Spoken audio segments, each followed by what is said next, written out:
अरे चल निकल, निकल जा यहाँ से, धोखेबाज कहेगी। देखिए आप गलत समझ रहे हो। अरे मैं कुछ गलत नहीं समझ रहा, तेरी सारी असलियत मेरे सामने आ गई है। आपको ऐसा क्यों लग रहा है कि मेरा बाहर चक्कर चल रहा है? मैं कुछ गलत नहीं समझ रहा, तेरी सारी असलियत मेरे सामने आ गई है। अरे कितना भरोसा करता था मैं तुझ पे, मैंने खुद अपनी आंखों से देखा कैसे हंस हंस के बातें कर रही थी तू उससे। वो भाई था मेरा और वो मुझे दीदी बोलता है, इसलिए मैं ऐसे बात कर रही थी। अरे बस करो तुम, मुझे भी पता है कैसा भाई है तुम्हारा, कैसे हंस हंस के बातें कर रही थी उससे। आपको मुझ पे भरोसा नहीं है क्या? जो लड़की अपने माँ बाप का घर छोड़ के भाग आई, उस पर कोई कैसे विश्वास कर सकता है? अरे साहब आप क्यों चिल्ला रहे हैं मेम साहब के ऊपर? अबे ओ, ये पति और पत्नी के मैटर के बीच में पड़ने की जरूरत नहीं है तेरे को। सिक्योरिटी गार्ड है ना, तो अपनी औकात में रह। साहब आप सोसाइटी में शोर मचा रहे हैं और ये आपकी पत्नी है, आप इनके साथ ऐसा कर रहे हैं। और ये भी तेरा आशिक है ना? अरे तमीज से बोलिए साहब, ये मेरी बेटी की उम्र की है और कोई पति अपनी पत्नी के बारे में ऐसा कैसे बोल सकता है? लेकिन मैं बोल सकता हूँ।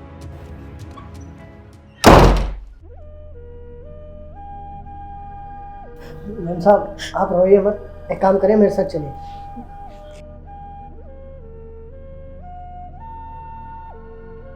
अरे बेटे रोना बंद करो, ये लो पानी पियो। और तुम कैसे रह लेती हो उसके साथ?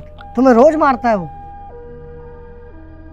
वो ये सब मेरा ही किया हुआ है, तो इसकी सजा भी तो मुझे ही भुगतनी पड़ेगी ना। बेटा आपको उसके साथ नहीं रहना चाहिए, आप अपने घर चले जाइए। नहीं, मैं नहीं जा सकती। क्यों नहीं जा सकते? क्योंकि मैं घर से भाग के आई हूँ। सुनो, पापा नहीं मान रहे हैं। तुम मनाओ यार उन्हें, मैं मर जाऊंगा तुम्हारे बिना। अरे मैं कैसे मनाऊं?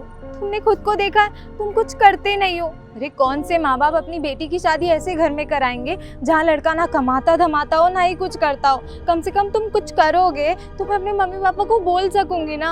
यार प्रियंका, मैं मेहनत नहीं कर रहा क्या? करो ना, मैंने ढूंढ रहा हूँ काम, नहीं मिल रहा, मैं क्या करूँ इसमें? अच्छा देखो, तुम टेंशन मत लो, मैं हूँ ना, मैं पापा मम्मी को मना लूंगी।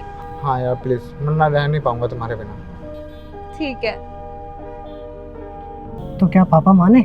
आपको पता है वो तो काम तक नहीं करते, वो मुझे बस मारते पीटते रहते हैं। मुझसे छोटी छोटी गलतियां हो जाती है ना तो बहुत मारते हैं। और वो तो काम पे भी नहीं जाते, उनकी जगह मुझे काम पे जाना पड़ता है ताकि मैं 4 पैसे कमा कर ला पाऊँ और घर चला पाऊँ। बेटा बुरा ना मानो तो एक बात कहूँ, हमारे माँ बाप होते हैं ना, वो हमेशा बच्चों के लिए ही सोचते हैं, वो कभी अपने बच्चे का बुरा नहीं चाह सकते। तुम्हारे पिताजी जिससे चाहते थे तुम उससे भी तो शादी कर सकती थी ना, तुम्हें ऐसे घर से भागने की क्या जरूरत थी? अगर आज तुम घर से नहीं भागी होती ना तो तुम्हारे साथ ये सब नहीं हो रहा होता। बेटा मैं तो अभी भी तुम्हें यही कहना चाहूँगा कि अभी भी कुछ नहीं बिगड़ा है, तुम अपने घर वापस चली जाओ। नहीं नहीं, मैं घर नहीं जा सकती। मैं किस मुंह से अपने घर जाऊंगी? मैं घर से भाग कर आई थी। बेटा फिर तो जो तुमने किया है ना उसकी सजा तो तुम्हें मिल के ही रहेगी और भुगतने के लिए तैयार रहना।